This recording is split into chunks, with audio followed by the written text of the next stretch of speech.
अल्हम्दुलिल्लाहिल हन्नानिल mannan अल्लज़ी खलक़ल इंसान व अल्लमहुल बयान वस्सलातु वस्सलामु अला रसूलिही सय्यिदिल इंसी वल जान व अला आलिही व अस्हाबिही ज़िल खैरि वल इहसान अम्मा बअद फ़अऊज़ु बिल्लाहि मिनश शैतानिर रजीम बिस्मिल्लाहिर रहमानिर रहीम वलो अन्नहुम इज़ ज़लमू अनफुसहुम जाऊक फस्तग़फ़रुल्लाह वस्तग़फ़र लहुमुर रसूल लवजदुल्लाह तव्वाबर रहीमा सदक़ल्लाहु मौलाना अज़ीम व बल्लगना रसूलुहुन नबियुल अमीनुल मतीनुल मुख्तारुल करीम व नहनु अला ज़ालिका मिनश शाहिदीन वश्शाकिरीन वल्हम्दुलिल्लाहि रब्बिल आलमीन।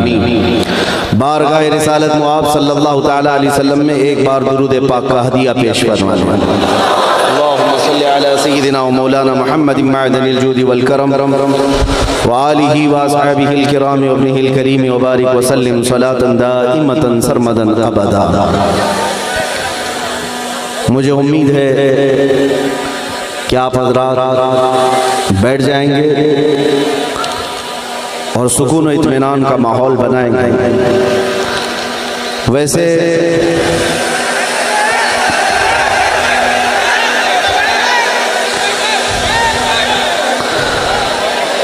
हर जलसे में हमारे लिए यही मसला है। एक साहब ने कहा, यूपी के ही अधिकारी हैं, हमारे जलसों के परमिशन के लिए बड़े मसले होते हैं। मैंने उनसे कहा मैं ऐसी कौन सी डेंजर तकरीर करता हूँ? तो उन्होंने कहा आधा तो तकरीर से खौफ लगता है, आधे से ज़्यादा जो नारे लगते हैं उससे ज़्यादा तकलीफ होती है। पता ये चला कि ये जो रात के वक्त बेदार मजमा लब्बैक का नारा लगाता है, इससे कुफ्र के चूल्हे भी हिल चुके हैं। बहुत सारे खीमों में ज़लज़ला है, अगरचे आपको इस चीज़ की खबर ना हो, हमें अंदाज़ा है। नाज़िम इजलास हमारा तारुफ बड़े लंबे चौड़े अल्फाज में आपके सामने करा रहे थे। सबसे पहली बात तो ये है कि मैं उस मिंबर पर आज खड़ा हूँ, मुझे आज बड़ी फ़ख्र और सआदत के साथ ही अर्ज़ करना है कि अल जामिअतुल इस्लामिया रोना ही, जिसकी खुशबुएँ चार दांगे आलम में फैली हुई हैं, उसके अजीम असातिज़ा का ये बाबरकत मिंबर है। इस पर बैठे हुए अकाबिर उलमा निस्बत में मेरे दादा उस्ताद भी हैं। जामिया इस्लामिया रोनाही से खोशाचीन जो उलमा हैं वो मेरे असातिज़ा में से। और अल्हम्दुलिल्लाह मुझे इस बात पर फ़ख्र है कि यहाँ से बटने वाले इल्म की खैरात हमने यूरोप की सरजमीन पर भी देखी है और अरब की सरजमीन पर भी देखी है। और ऐ नौजवानों, तुम्हारा अपना तारुफ इसी इदारे की वजह से है, तुम्हारी अपनी शनाख्त, तुम्हारी आइडेंटिटी इसी इदारे की वजह से। इस जामिया इस्लामिया ने तुम्हारे इस छोटे से कस्बे को पूरी दुनिया में पहुंचा दिया। अल्लाह ताला इसकी बरकतें सुबह क़यामत तक कायम व दायम रखे। और आज का ये इजलास जैसे कि मुझे बताया गया, हुज्जाज किराम ज़ियारत हरमैन तय्यबैन के लिए निकल रहे हैं, एजाज़न उनके लिए जलसा रखा गया। ये बड़ी खुशी की बात है कि इन मौक़े पर भी हमारे यहाँ जलसे हो जाते हैं और इन्हीं जलसों की मुनासबत से हम अपने अक़ीदे और अपने जज्बात अपनी कौम तक रख पाते हैं। मेरे अजीज़ों, हमारा इतना ही इंट्रोडक्शन है, हमारा इतना ही तारुफ है। या रसूल अल्लाह तेरे इश्क की बदौलत मुझे ज़िंदगी मिली है। या रसूल अल्लाह तेरे इश्क की बदौलत मुझे ज़िंदगी मिली है। मेरी बात बन गई है तेरी बात करते करते, है जो जिंदगानी बाकी ये इरादा कर लिया है, तेरे मुनकिरों से आका मैं मरूंगा लड़ते लड़ते। या रसूल अल्लाह, जब तक बिके न थे तो कोई पूछता न था, जब तक बिके न थे तो कोई पूछता न था, तुमने खरीद कर हमें अनमोल कर दिया। ये नाज़ी अंदाज हमारे नहीं होते, झोली में अगर टुकड़े तुम्हारे नहीं होते। जब तक के मदीने से इशारे नहीं होते, रोशन मेरी किस्मत के सितारे नहीं होते। और हमारी तकरीर का खुलासा और एक मैसेज शुरू में ही अगर मैं बताऊं तो सिर्फ इतना ही है, ऐ दीवानों बेदाम ही बिक जाइए बाजारे नबी में, बेदाम ही बिक जाइए बाजारे नबी में, इस शान के सौदे में खसारे नहीं होते। हमने अपनी जिंदगी में देखा है अजीज़ान गिरामी वक़ार, हुज़ूर अकरम सल्लल्लाहु तआला अलैहि वसल्लम का क़ुर्ब और उनकी इज्जत के साथ पहरेदारी की वफादारी इंसान को ऐसा बना देती है, बेबाक बना देती है, दुनिया की ताकतों से वो खौफ करना छोड़ देता है। आज हमारे आगे पीछे कोई बड़ी ताकतें नहीं है जो यहाँ तक आपके सामने हमें आने तक हिफाजत के साथ लाती हूँ, कोई नहीं, तन्हा चलते हैं। आपके इलाके के हालात आप अच्छी तरह से जानते हैं। शायद अभी हफ्ता भर नहीं हुआ होगा, मऊ घोसी में मैं हाजिर था। एक साहब वहाँ पर डरे हुए हमसे पूछ रहे थे कि यहाँ हमारे देश के, हमारे प्रदेश के हालात बड़े ख़राब हैं, यहाँ तक आपको आने में कोई दिक्कत तो नहीं है? क्योंकि यहाँ जो राज है वो आप जानते हैं, बिल्डोज़र वाला राज है, तो आपको आने में कोई दिक्कत तो नहीं है।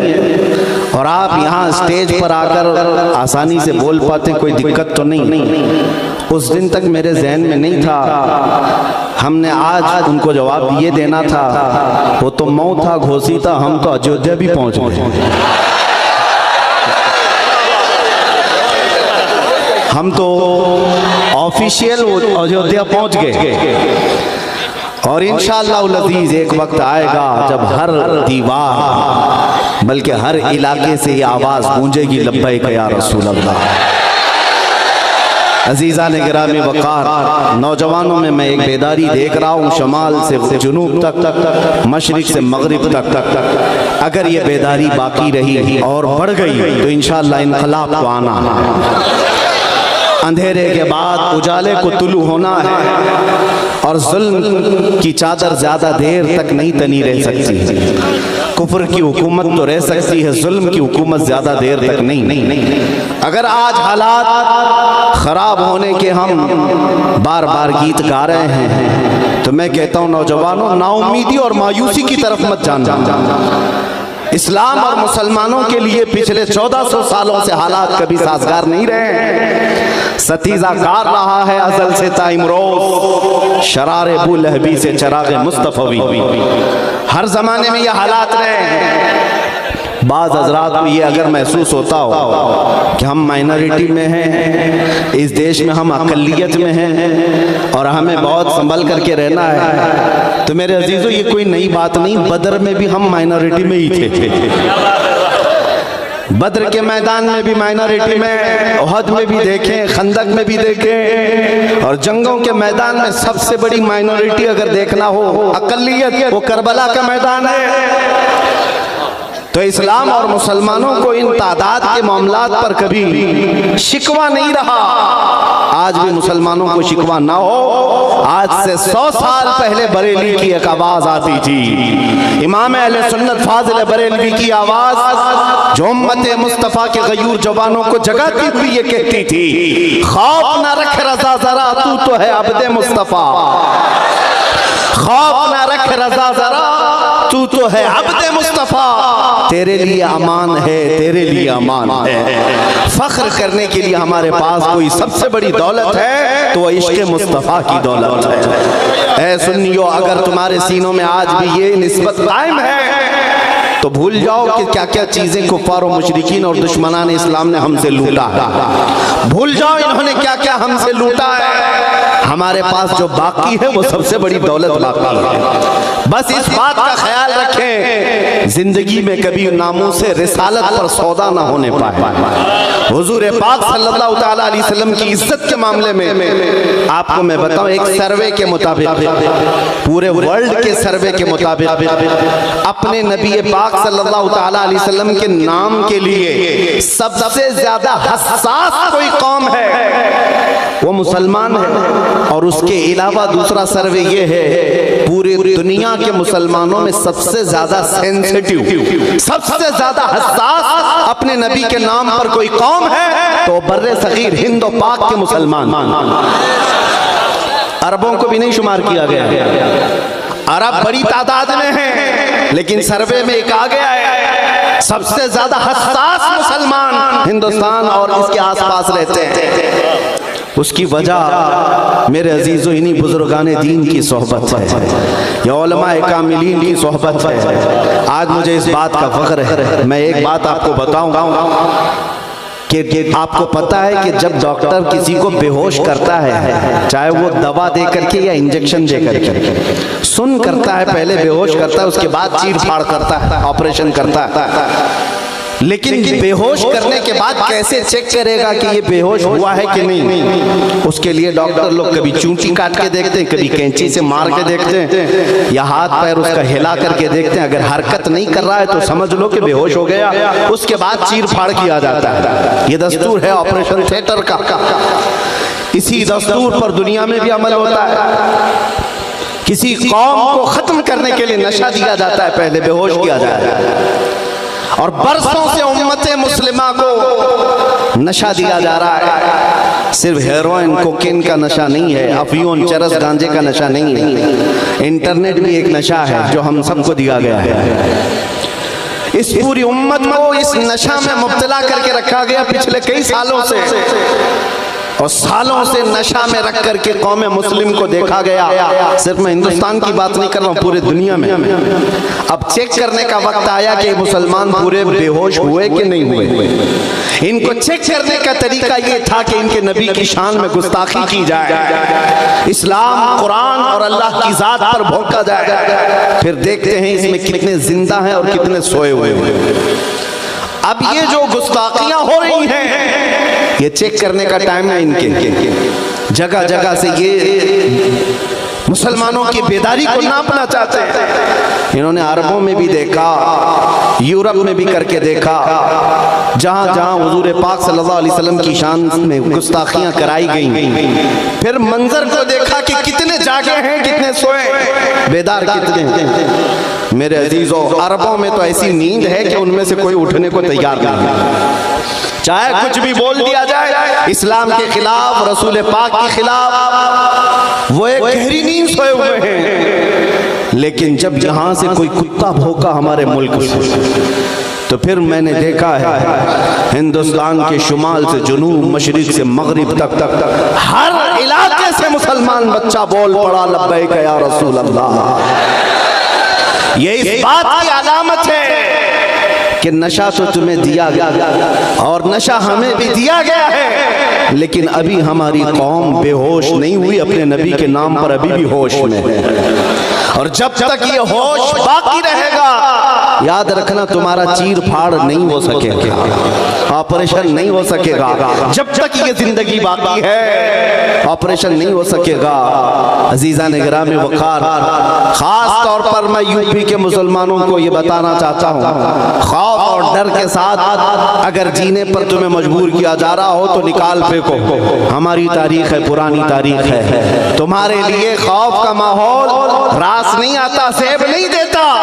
अगर कहीं मॉब लिंचिंग करके किसी का वीडियो वायरल किया जाए, किसी का घर तोड़ करके उसके बर्बादी को वायरल किया जाए, और तुम्हारे दिलों में दहशत डाली जाए तो निकाल फेंको इस खौफ को। डर के मारे अपनी टोपियां छुपाना, डर के मारे अपनी दाढ़ियां छिला देना, डर के मारे अपनी मस्जिदों के दरवाजे बंद करना, ये हरकतें मत करो, बल्कि फिर सीना सिपर होकर मैदान में उतर आओ और दुश्मनाने इस्लाम को ये जवाब दे करके सुनाओ कि ये जो तुम छोटे मोटे हरकतें करके हमारे दिलों में दहशत डालना चाहते हो, ये हमारी पुरानी तारीख है। हम उस कौम से वाबस्ता हैं जहां हर साल मुहर्रम में हमें करबला की दास्तान सुनाई जाती है, हमें हर साल हुसैन आजम की कुर्बानी सुनाई जाती है। इसलिए नहीं कि छाती पीट पीट करके रोए इमाम हुसैन पर मातम करें, मुहर्रम में करबला की दास्तानें इसीलिए सुनाई जाती हैं कि हमारा हर बच्चा कट जाने के बाद भी ये अज़्म लेकर के तैयार रहे, इस्लाम जिंदा होता है हर करबला के बाद, इस्लाम जिंदा होता है हर करबला के बाद। बस मेरे ये तमहीदी कलमात थे। मैं अक्सर अपनी तकरीर की शुरुआत इसी बात से करता हूँ कि तुम अपने दिल से खौफ निकालो, डर निकालो। या आप ही के स्टेज की बात है, एक तकरीर हुई, दूसरे दिन स्टेज पे मौजूद, यहाँ तो बड़े जिम्मेदार उलमा हैं और इन्हीं के मेहरबानी और इनायत से मैं बोल रहा हूँ, लेकिन मुझे उम्मीद है गब्बर साहब भी बैठे हुए हैं और नाम से ही लगता है कि यहाँ पर कुछ ना कुछ है। एक मौलाना साहब ने मुझे दूसरे दिन कहा कि आपके साथ बैठा था और लब्बैक लब्बैक ज्यादा नारे लग रहे थे। दूसरे दिन पुलिस वालों ने मुझे उठा लिया, थाने में बुला लिया, कहा केस कर देंगे तुम्हारे ऊपर, ये फलां जगह का तुम नारा लगा रहे थे, हमारे पास वीडियो आई। हमने उनसे कहा क्या आप डरे हुए हैं कि लब्बैक का नारा लगाने पर आप पर केस हो रहा है? कहा नहीं, मैं आपसे कह रहा हूँ। मैंने कहा खुश हो जाओ, इससे बेहतर चीज और क्या हो सकती है? लब्बैक कहने पर अगर तुम्हें हथकड़ियां लगाई जाए, फख्र के साथ जाओ और बारगाह मुस्तफा में यूं अर्ज करना, या रसूल अल्लाह, दुनिया चोरी करके थाने जाती है, मैं आपका नाम लेकर थाने में आया हूं।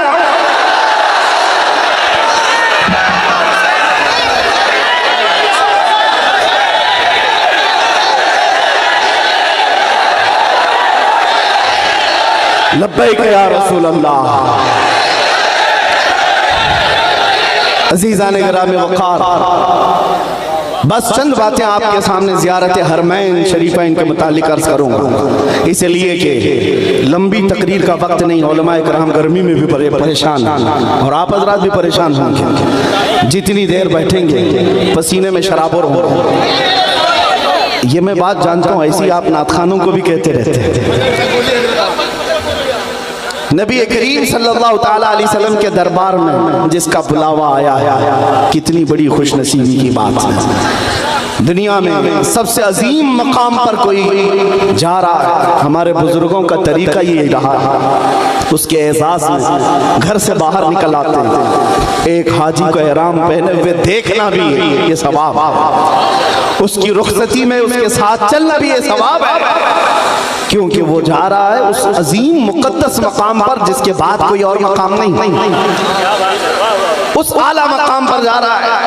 लेकिन जाने वालों की भीड़ है, जो जा रहे हैं उनसे मैं कहता हूँ, हिंदुस्तान से तकरीबन 1.5 लाख से ज्यादा जा रहे हैं। भीड़ को मत देखो, तुम किसके साथ जा रहे हो और किस अकीदे के साथ जा रहे हो, ये बहुत मायने रखती है बात।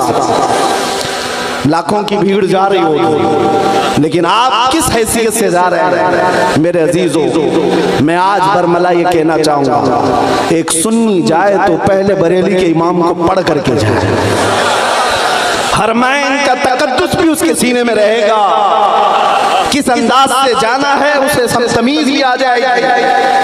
आला हज़रत इमाम अहले सुन्नत फाज़िल बरेलवी रज़ी अल्लाह ताला अन्हु, आपके दूसरे हज का सफर है और हालत ऐसी कि दूसरे हज पर जाने का कस्द नहीं था, इरादा नहीं था। आपकी माँ और आपके भाई हज पर जा रहे थे, रुखसत कर दिया, माँ और भाई मुंबई तक पहुंच गए, जहाज से जाने वाले थे।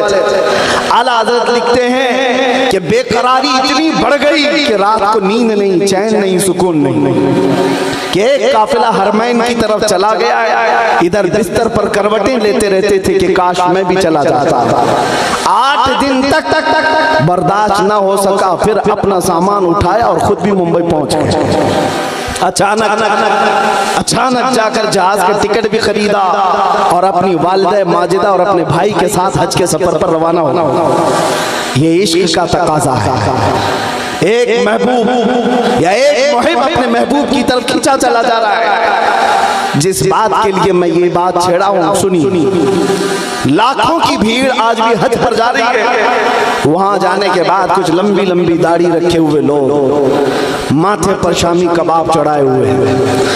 ये ऐसे अकीदे बयान कर रहे होते हज फर्ज है अल्लाह की तरफ से। हज हो जाने के बाद अब मदीना जाना जरूरी नहीं, अब मदीना जाना कोई वाजिब नहीं।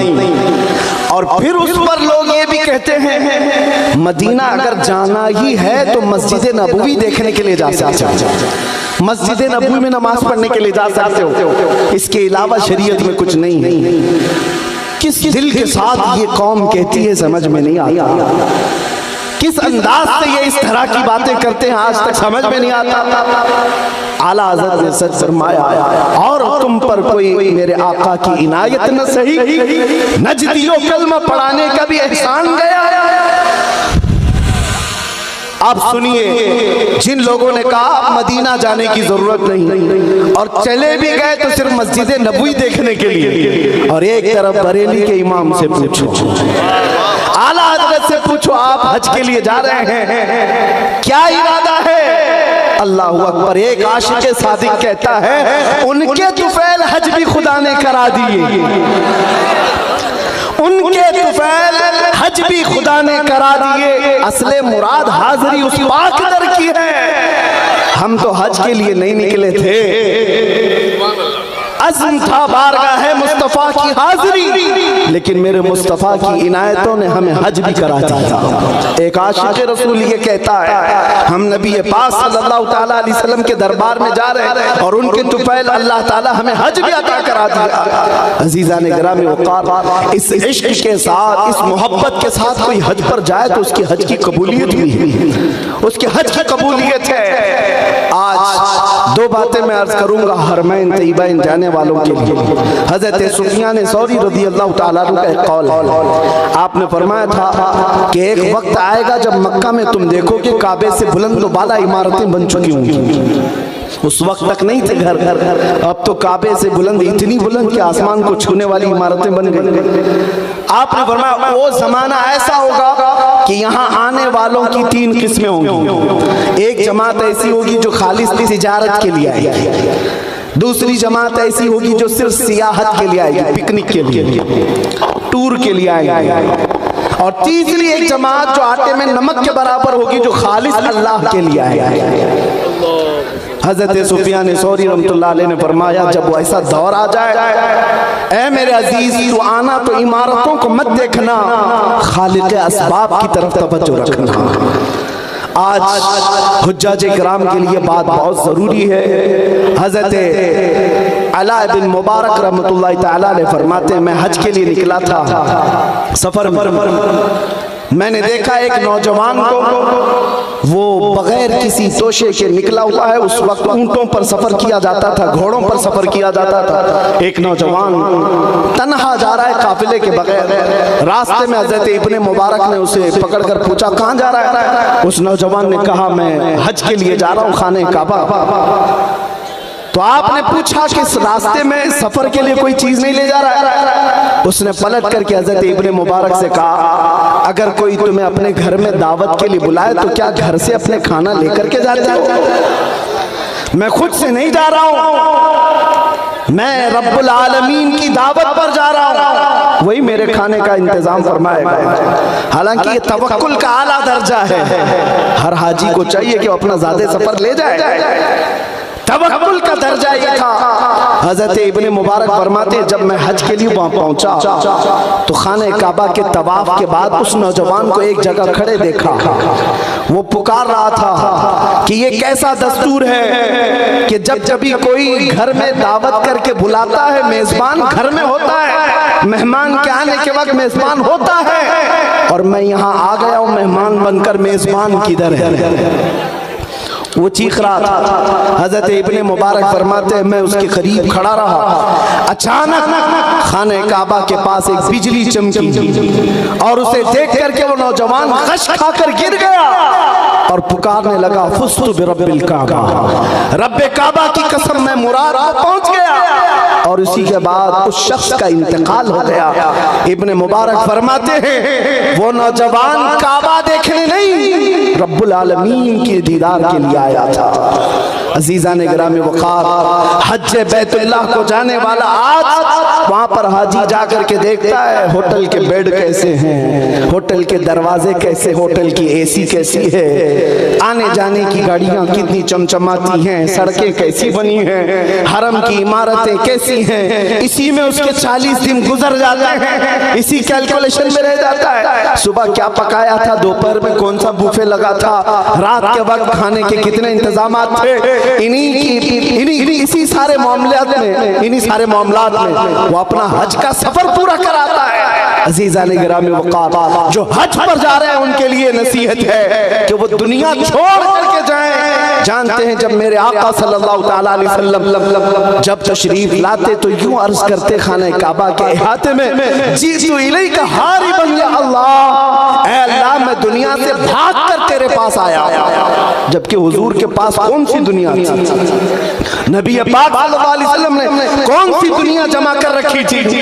दुनिया से आपका तर्क ताल्लुक मशहूर है, आपका ज़हद मशहूर है, लेकिन उसके बावजूद मेरे आका जब हरम काबा में आते तो कहते मौला मैं दुनिया से भाग कर तेरी पनाह में आया। आज का हाल ये है, सारी दुनिया लेकर के जा रहे हैं और हालात वहाँ पर ऐसे हैं। हमारे एक साथी कहने लगे अब तो उम्रे के वाजिबात बढ़ गए, तवाफ था, सही थी, हलक थी, अब सेल्फी भी वाजिब हो गई। हर एक को खाने काबा के पास खड़े होकर के सेल्फी लेना है, फोटो लेना है। हद हो गई मेरे अजीजों। बारगाह मुस्तफ़ा की हाजिरी के वक्त रोंगटे खड़े हो जाना चाहिए। जिस दरबार के सामने से हम गुजर रहे हैं वहां पर लोगों को देखा, एक हाथ में चप्पल, एक हाथ में फोटो, मोबाइल वीडियो करते हुए वहां से गुजर गए, उन्हें पता भी नहीं चला किसके सामने आए थे। जाने वालों से मैं इतनी बात जरूर कहूंगा, तुम जिस शहंशाह आजम के दरबार में जा रहे हो तुम्हें पता है वो मकाम क्या है? अदब का है ज़ेरे आसमां अर्श नाज़ुक तर, नफस गुम करदा मी आयत जुनेद बायज़ीदी जा। आसमान के नीचे अदब की एक ऐसी जगह है जहां वक्त के जुनेद बगदादी, बायज़ीद बुस्तामी जैसे औलिया भी आते हैं, अपनी सांसों को रोक लिया करते हैं। वो सांसों को रोक लिया करते थे कि निकलने वाली सांसों से कई बार गाहे रसूल की बेअदबी ना होने पाए। लोगों ने आज तमाशा बना रखा है, लेकिन बगदाद शरीफ में हमने देखा, इराक में अगरचे वहां पर शिया लोगों की हुकूमत, करबला, कूफा और नजफ किसी को मोबाइल अंदर ले जाने की इजाजत देती ही नहीं। जितनी देर अंदर बैठते हैं सुकून के साथ फातिहा पढ़ते हैं, दुआएं करते रहते सारे लोग। लेकिन यहाँ हालात ऐसे बन गए कि हर एक शख्स को देखे, मस्जिद नबवी हो, हरम काबा हो, हर एक अपने मोबाइल में मसरूफ है। सारी दुनिया मोबाइल में लेकर के अंदर गया है। उसका इखलास कब आएगा, उसके अंदर रिक्कत कब आएगी? वहां बैठ करके पूरी कौम को दिखाना है कि मैं यहाँ बैठा हुआ हूँ। क्या ये हज के अरकान में से हो गए? क्या ये हज के अरकान हो गए? अजीज़ान गिरामी वक़ार, दिल की हुजूरी के साथ अगर नहीं गया तो फिर कुछ नहीं। वहां जाने के बाद वो इस तरह से जैसे मुजद्दिद दीन मिल्लत ने फरमाया है, ऐसा घुमा दे उनकी विला में खुदा हमें, ढूंढा करें पर अपनी खबर को खबर ना हो। ये कैफियत होनी चाहिए, ढूंढा करें पर अपनी खबर को खबर ना हो। और फिर आला हज़रत का मामला ये था, यादे वतन सितम की यादश्त हरम से लाई क्यों। वहां बैठ करके अपने घर को याद करना भी आला हज़रत ने फरमाया ये सितम है, जुल्म है। मदीना तैयबा में बैठ करके अपने वतन की याद क्यों आ गई? और फिर उसी पर आला हजरत ने फरमाया था, फिर के गली गली तबाह ठोकरें सबकी खाई क्यों, दिल को जो अक्ल दे खुदा तेरी गली से जाए। अजीज़ान गिरामी वक़ार, हुज्जाज किराम जो मौजूद होंगे या जो मजमे में बैठे हुए हैं, ये ज़ियारत हरमैन शरीफैन की अज़मत में मुनाक़िद जलसा है। मैं दुआ करता हूँ हर हाजिर को मौला हज मकबूल अता करे, ज़ियारत हरमैन मौला हर एक को नसीब फरमाए, लेकिन उसी अदब के साथ जैसे हमारे मशाइख ने हमें सिखाया है। आपको पता है पीर जमाअत अली शाह रहमतुल्लाह तआला अलैह पाकिस्तान के एक बड़े बुजुर्ग हैं, गैर मुनक़सिम हिंदुस्तान में थे। मदीना तैयबा में उनके शागिर्द उलमा आज भी मौजूद हैं। फरमाते हैं कि जब जब भी उनके पास कोई मुलाकात के लिए जाता, एक बड़े मुफ्ती साहब हैं, उन्होंने कहा हजरत जमात अली शाह साहब रहमतुल्लाह अलैह के पास गया तो उन्होंने कहा कब आए? कहा कल आया। मदीने तैयबा में हाजिरी हो गई? कहा हाँ। कहा क्या मदीने के दुर्वेशों को खिला पिला दिया? कहा कि हुजूर नहीं खिलाया। कौन है दुर्वेश? अंदर गए, एक कटोरी में कुछ गोश्त के टुकड़े थे और एक ब्रेड था, दूध था, ला करके दिया और कहा जाओ मदीने के दुर्वेशों को खिलाओ। ये मुफ्ती साहब कहते हैं मैं कटोरी हाथ में लिया और वो खाने की चीजें पूछने लगा हुजूर ये दुर्वेश मिलेंगे कहाँ? तवज्जो, बुजुर्गान दीन का मामूल देखिए। महफिल में बैठे हुए एक बुजुर्ग थे, उन्होंने हाथ पकड़ लिया मुफ्ती साहब, कहा आपको पता नहीं ये इस्तिलाह अहले मोहब्बत की है। जो हजरत फरमा रहे हैं मदीने के दुर्वेश दाढ़ी टोपी वाले नहीं, मदीने की गलियों में घूमने फिरने वाले कुत्ते बिल्लियों को खिलाओ। पीर जमात अली शाह रहमतुल्लाह अलैह फरमाते कि कुत्ते और बिल्लियों को मदीने के दुर्वेश कहा करते थे और ये कहते जाओ खिलाओ, तुम्हारे हाथों से अगर इन्होंने खा लिया है तुम्हारी हाजिरी कबूल हो जाएगी। ये हमारे बुजुर्गों का अदब था मदीना तैयबा की गलियों का, वहां से निस्बत रखने वाले हर जानवर का। अजीज़ान गिरामी वक़ार, इमाम आज़म अबू हनीफा रहमतुल्लाह तआला अलैह वो आशिक़ रसूल हैं कि आपका इश्क भी मशहूर था, लेकिन मदीना तैयबा हाजिर होते तो 3 दिन से ज्यादा रुकते नहीं थे। किसी ने पूछा आपसे आपको इतना इश्क है बारगाह मुस्तफ़ा से, आप 3 दिन से ज्यादा रुकते क्यों नहीं है? इमाम आज़म अबू हनीफा फरमाते हैं तकाज़ा बशरियत का ये है कि मैं 3 दिन से ज्यादा अपना वजू रोक नहीं पाता, इसलिए मदीने से बाहर निकल जाता। 3 दिन तक मैं अपना वजू रोक लेता हूँ। अजीज़ान गिरामी वक़ार, नफस गुम करदा मी आयत जुनेदो बायज़ीदी जा, जिस दरबार में जा रहा है आदमी अच्छे अच्छों के ताज गिर गए वहां पर, उस गली का गधा हूं मैं जिसमें मांगते ताजदार फिरते हैं। आला हजरत जैसा अजीम अबकरी आलिम ये कहता हो कोई क्यों पूछे तेरी बात रज़ा, तुझसे कुत्ते 1000 फिरते हैं। उस गली के मुताल्लिक वक्त का मुजद्दिद ये कहता हो तो हमारी हैसियत क्या है मियां? जाने वालों की औकात क्या है आज? लेकिन वहां जाने के बाद एक वाकया और भी मैंने पढ़ा था। एक बुजुर्ग गए मदीना तैयबा में, दोपहर का वक्त था, खाना खाए, दही उनके अंदर खाने में लाया गया। उन्होंने कहा कि दही बड़ा खट्टा है। सो गए। शाम के वक्त ख्वाब में रसूल पाक सल्लल्लाहु अलैहि वसल्लम का दीदार किया, लेकिन हुजूर पाक सुर्ख चेहरे के साथ गजबनाक अंदाज में तशरीफ लाए और उस बुजुर्ग से फरमाया तू जल्द से जल्द मेरे मदीने से निकल जा, जहां तुझे मीठा दही मिलता है वहां चला जा। मदीने के दही को खट्टा कहना भी मेरे आका को ये पसंद नहीं। अज़ीज़ान गिरामी वक़ार, माँ आयशा सिद्दीक़ा रज़ियल्लाहु ताला अन्हा जब तक हयात थी, हुजूर के रोज़े के आसपास बाजार में कोई दुकान भी क्यों ना हो, किसी को दीवार में मेघ ठोकने भी नहीं देते थे, कील ठोकने भी नहीं देती कि कहा इसकी ठोक की आवाज से मेरे मुस्तफा की बेअदबी ना होने पाए, क्योंकि कुरान ने फरमाया है ला तरफउ अस्वातकुम फौqa सौतिन नबी, अपनी आवाजों को बुलंद मत करो नबी की आवाज। वहां सिर्फ और सिर्फ तुम्हारा अदब देखा जाएगा। मदीना तैयबा जाना मेरे अजीजों यकीनन सआदत की बात है, लेकिन ईमान बचा करके वहां से आ जाना यह और बड़े कमाल की बात है, बड़े कमाल की बात है। अपने अमाल और अपने अकीदे को बचा कर वहां से चला आना। अल्लाह अगर तौफीक दे तो मदीने तैयबा का इतना अदब करो, इतना अदब करो मेरे अजीजों, कि आपका ईमान बुलंद हो जाए और बशाशत आपको महसूस होने लग जाए। एक और बात, बारगाह मुस्तफ़ा सल्लल्लाहु तआला अलैहि वसल्लम में अल्लाह करे हम सब की हाजिरी बार बार नसीब। वहाँ के हालात ऐसे हैं, हाजी जाते हैं, हम नसीहत करते हैं तो कहते हैं दिल की हुजूरी कैसे हो, हम क्या पढ़े, हम तो पढ़े लिखे हुए नहीं हैं। लोग अलग अलग अंदाज में सलाम पेश करते हैं, हम क्या करें। एक बात सुनिए, उस दरबार में आप जा रहे हैं जहाँ लकड़ी का रोना भी सुना जाता है, जहाँ हिरन का रोना भी सुना जाता है, जहाँ जानवरों की बोलियां भी सुनी जाती हैं, तो तुम तो उम्मत में हो क्या आका अपनी उम्मत की नहीं सुनेंगे? तुम्हारी जुबान और तुम्हारे लहजे नहीं देखे जाते, तुम्हारे दिल की हुजूरी देखी जाती। खवातीन में हमने सुना था जब हाजिरी का वक्त होता है, बहुत सारी खवातीन आई सलाम पेश कर रही थी बारगाह मुस्तफ़ा, उसमें कुछ आलिमाएं थी, अच्छे अच्छे अंदाज में वो सलाम पेश कर रही थी। अस्सलातु वस्सलाम अलैका या शफीअल मुज़निबीन या रहमतल लिल आलमीन या अनीसल गरीबीन। हुजूर के जितने अलकाब थे वो सलाम पेश कर रही थी। एक गांव की रहने वाली देहाती बुढ़िया खड़ी थी करीब, उसने जब ये बड़ी बड़ी पढ़ी लिखी आलिमा औरतों से सलाम सुना, उसको दुख हुआ कि मैं तो पढ़ी लिखी नहीं हूँ, जाहिल हूँ, काश मैं भी पढ़ी लिखी होती तो हुजूर को एक अच्छा सलाम करता।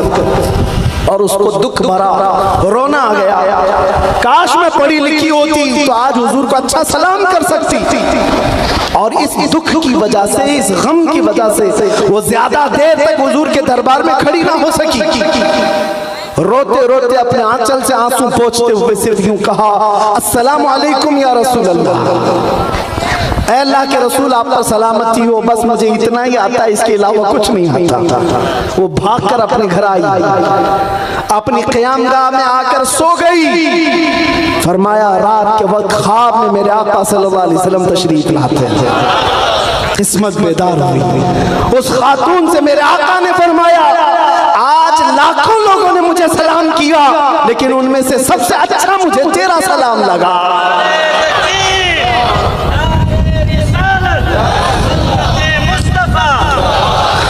मेरे अजीजों, वहाँ दिल की हुजूरी देखी जाती है। बारगाह मुस्तफ़ा में अगर दिल हाजिर है तो जल्दी सुना भी जाता है। आपको जुबान से कहने की जरूरत भी क्या है। एक सहाबी फरमाते हैं, मैं अपने घर की शिकायतें लेकर बारगाह मुस्तफ़ा में पहुंचा। अकीदा भी सुने, सहाबी का अकीदा फरमाते हैं, मेरी माँ और मेरे बाप का इंतकाल हो चुका था, मैं बड़ा गमगीन था और मैंने ये सोचा हुजूर से उनकी मगफिरत की दुआ करा। और वालिदैन के इंतकाल के बाद गरीबी बहुत आ गई, तंगदस्ती आ गई, मेरी गुर्बत और तंगदस्ती के लिए भी दुआ करा। असर का वक्त था, आए नबी करीम सल्लल्लाहु अलैहि वसल्लम असर के बाद मस्जिद नबवी में बैठे हुए हैं, लेकिन बड़े बड़े सहाबा हुजूर को अतराफ से घेरे हुए हैं। ये गरीब सहाबी कहते मेरे जाने की हिम्मत नहीं हुई, कैसे लोगों को फलांग करके हुजूर के पास जाऊं। बैठा रह गया, मगरिब हो गई। मगरिब जैसी हुई नबी करीम सल्लल्लाहु अलैहि वसल्लम ने नमाज पढ़ाई। सोचा मगरिब के बाद फौरन अर्ज करूंगा। नमाज के बाद नबी करीम सल्लल्लाहु अलैहि वसल्लम फिर जलवा फरमा हुए, लेकिन फिर बड़े बड़े सहाबा करीब आकर बैठ गए। ये गरीब सहाबी कहते हैं मुझे फिर जाने का मौका ही नहीं मिला, इशा तक बैठा रहा। इशा हो गई, नमाज के बाद अब नबी करीम सल्लल्लाहु तआला अलैहि वसल्लम अपने जलवत कदे की तरफ रवाना हो गए, अपने हुजरे की तरफ रवाना हो गए। ये सहाबी कहते हैं मुझे बोलने का मौका तक नहीं मिला, हुजूर के पीछे पीछे चलते रहे। नबी करीम सल्लल्लाहु अलैहि वसल्लम अपने हुजरे के दरवाजे तक पहुंचे, पलट करके देखा ये गरीब सहाबी पीछे आ रहे। नबी करीम सल्लल्लाहु अलैहि वसल्लम ने अपना चेहरा फेर करके कहा, जा अल्लाह तेरे माँ बाप की मग़फ़िरत करे और तेरी गरीबी को दूर कर।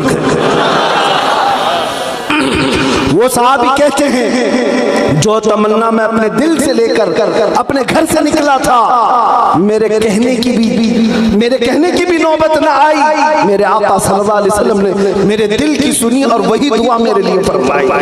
आज जो हुज्जाजे किराम जा रहे हैं वो दिल की हुजूरी के साथ जाएं। बयान करने के लिए अगर अल्फाज ना भी हो, हमारा अकीदा यही है, हम यहाँ से पुकारे वो वहाँ से सुने। मुस्तफ़ा की समाअत पे दूर और नजदीक के सुनने वाले वो कान लाले करामत पे लाखों सलाम उस दरबार में जा रहे। अल्लाह हर एक को हज मकबूल नसीब फरमाए और बारगाह मुस्तफ़ा की हाजिरी नसीब फरमाए। मेरे अजीजों, उस दरबार में मिलता क्या नहीं है, उन जालिमों को आज मैं जवाब देता हूँ जो ये कहते हैं किस लिए आप जाते हो।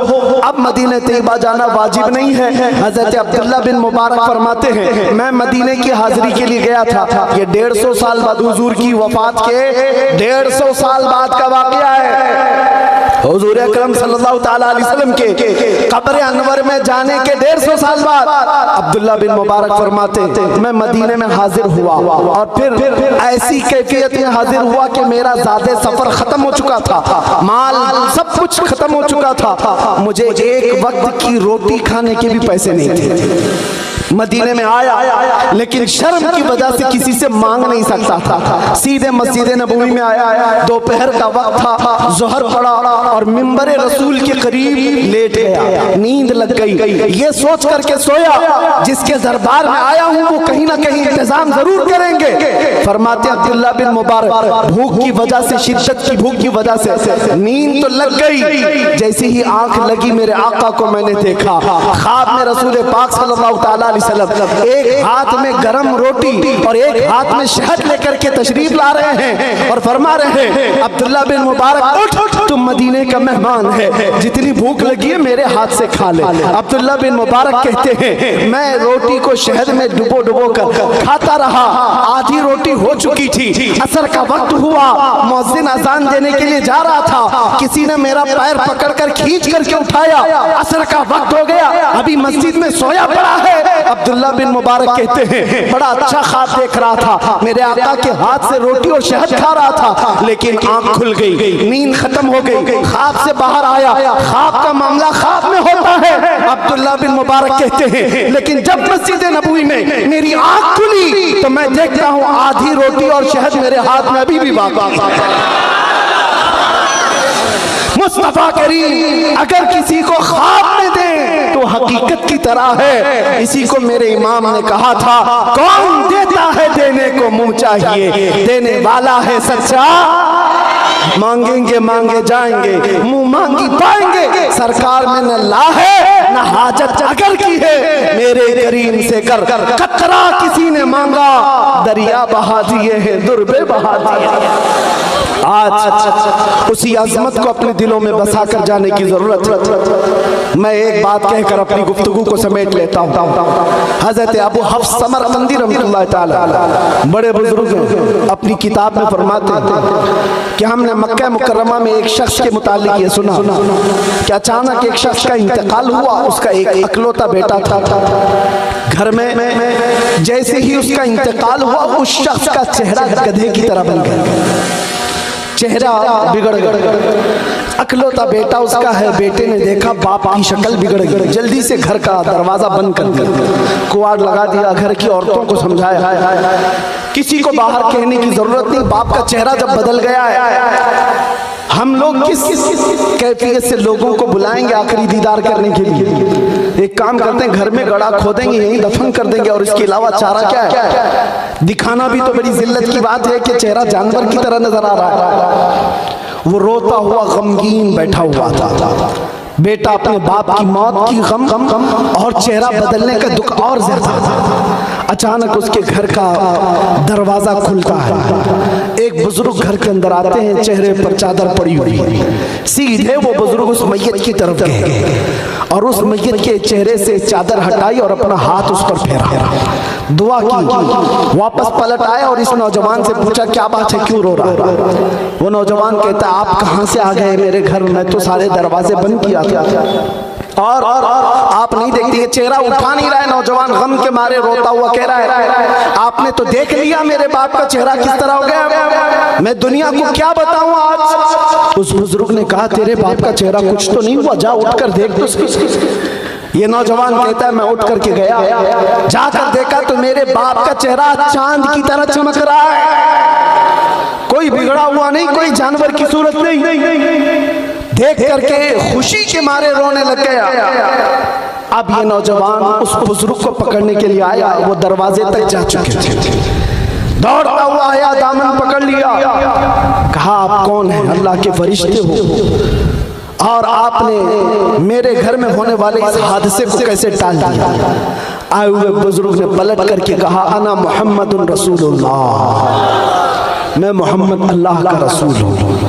बात यह है कि तेरा बाप कुछ गुनाह ऐसे करता था जिसकी वजह से अल्लाह गज़बनाक था, अल्लाह नाराज था, लेकिन तेरे बाप की एक अदा ऐसी थी कि तेरा बाप रोजाना बिस्तर पर उस वक्त तक नहीं लेटता था जब तक 100 बार मुझ पे दुरूद नहीं भेजता। आज जब इसकी मौत हो गई, जो फरिश्ता इसका पढ़ा हुआ दुरूद मुझ तक लाता, उस फरिश्ते ने कहा या रसूल अल्लाह, जो रोजाना आपके दरबार में दुरूद भेजता, उसके किसी गुनाह की वजह से अल्लाह ने उस पर अजाब की शक्ल पेश की है, आप करम फरमा दें। हुजूर फरमाते हैं मैं तेरे घर आया, इसका चेहरा बदला हुआ था, मैंने तेरे बाप के चेहरे पर हाथ रखकर अल्लाह से अर्ज की कि मौला, जो चेहरा मुझ पर दुरूद पड़ता है उस चेहरे को तू अच्छी शक्ल दे दे। मौला ने मेरी सिफारिश पर तेरे बाप के चेहरे को चांद की तरह बनाता था। अल्लामा अबू हफ्स समरकंदी रहमतुल्लाह अलैह फरमाते हैं, उस मुस्तफ़ा को जिसने दुनिया में दिल से याद किया, उस रसूल ने अपने गुलाम को कभी तन्हा होने नहीं दिया। इसीलिए मेरे इमाम कहते हैं, हम गरीबों के आका पे बेहद दुरूद, हम फकीरों की सरवत पे लाखों सलाम, जो न भूला हम गरीबों को रजा, याद उसकी अपनी आदत की थी। अजीज़ा ने गिराम वक़ार, मैंने शुरू में ही कहा था, मेरी तकरीर का खुलासा सिर्फ यह है कि मैं तुम्हें उस दौर पर जोड़ना चाहता हूँ, उस रस्सी से जोड़ना चाहता हूँ जिस रस्सी से मेरे आका के सहाबा जुड़े हुए थे, ताबईन जुड़े हुए थे, औलिया कामिलीन जुड़े हुए थे। आज भी तुम्हारे पास वो निस्बत बाकी है, बस उस शमा को, उसकी लौ को थोड़ी तेज करने की जरूरत है, तेज करने। आपको क्या लगता है आपके पास कुछ नहीं है? कुछ नहीं है, बहुत कुछ है। आप जैसे मुझे कहा गया गब्बर साहब इलेक्शन में नहीं आए, ऐसे कितने नहीं आए, हार गए होंगे, जीते नहीं, ठीक है, उसके बावजूद भी मैं आपको एक बात बता दूं, अल्लाह की तरफ से तुम्हारी तादाद कम होने के बावजूद जालिम दुश्मनों के दिलों पर ऐसा खौफ अल्लाह ने तुम्हारा रखा है जो तुम महसूस नहीं कर सकते, तुम्हें महसूस नहीं होता। अल्लाह ने ये रौब रखा है मेरे मुस्तफ़ा की बरकत से। इश्क़ मुस्तफ़ा जब तक होगा तुम्हारा रौब कायम होगा। और आज वो निस्बत तुम्हारे पास बाकी, यूं ही ये मीडिया 24 घंटे तुम्हारे लिए नहीं भोंकती, ये दज्जाली मीडिया 24 घंटे तुम्हारे ऊपर डिस्कस क्यों करती है? आपको पता है, एक तरफ तो ये कहते हैं ये अक़लियत में है, कम तादाद में, पढ़े लिखे नहीं है, माल में नहीं है, डिपार्टमेंट में नहीं है, ओहदों में नहीं है, फिर मैं कहता हूँ फिर हम ही को सारा मुद्दा बनाते क्यों?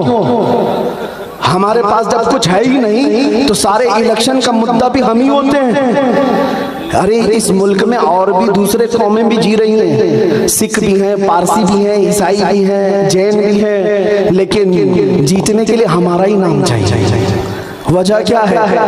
और हर जगह डिस्कस तुम्हारे ऊपर ही होना है। दुनिया को पता है ये अगरचे अक़लियत में है, लेकिन इनके पास कोई एक दौलत ऐसी है जिसको 100 साल पहले इकबाल ने कहा था, कुछ बात तो है कि मिटती नहीं हस्ती हमारी, कुछ बात तो है कि मिटती नहीं हस्ती हमारी, सदियों रहा है दुश्मन दौरे ज़मा हमारा, तौहीद की अमानत सीनों में है हमारे, आसान नहीं मिटाना नामो निशान हमारा, यूनान और मिस्र और रोमा सब मिट गए जहां से, बाकी मगर है अब तक नामो निशान हमारा। मेरे अजीजों, दुनिया को पता है हमारे सरों से बगदाद में मीनार बना दिया गया, दरियाए दजला तो हमारे खून से लाल कर दिया गया। बड़ी तारीख हमारी मौजूद है, जंगों की तारीख, कत्ले आम की तारीख, चंगेज भी आया, हलाकू भी आया, यजीद भी आया, पता नहीं कैसे हज्जाज बिन यूसुफ भी आया, जो बड़े बड़े डिक्टेटर आकर इस इस्लाम का कुछ न कर सके। 5 साल की नशेड़ी हुकूमत तुम्हारा क्या बिगाड़ सकेगी? ये नशा में चूर है, ये भंग पी करके बात करते हैं, इसके अलावा कुछ नहीं। अरे वो गुफे में बैठे हुए पाखंडी ये कहते हैं इस्लाम का विनाश कर देंगे। मैं तो उनसे कहता हूं जरा अपने बदन की खुजली मिटा के दिखा, तुमसे वो नहीं हो सकता। इस्लाम उस अजीम दरख्त का नाम है जिसकी जड़ें तहतुस्सरा और शाखें औजे सरैया पर है। इसकी जड़ तो दूर की बात है, इसका पत्ता भी नहीं हिला सकता। और इस्लाम के खत्म होने का मतलब हमारा कत्ल हो जाना इस्लाम का खत्म नहीं है। मुझ जैसे हजारों उलमा को भी कत्ल कर दो। अंग्रेजों ने देखा है आजादी के मौके पर 30,000 उलमा को सूली पर चढ़ा कर देखा है। आओ ब्रिटिश को बुला करके पूछो, ये बड़े बड़े उलमा को तुम तो यहाँ लटका कर गए थे, लेकिन अभी भी तो हर कौम पुकारती है लब्बैक या रसूल अल्लाह। आज भी ये जिंदा है। उन्हें मालूम होना चाहिए ये गर्दनों को काट देने का नाम इस्लाम का खत्म नहीं है। इस्लाम तेरी नब्ज न डूबेगी हश्र तक, तेरी रगों में रवा खून है 4 यार का।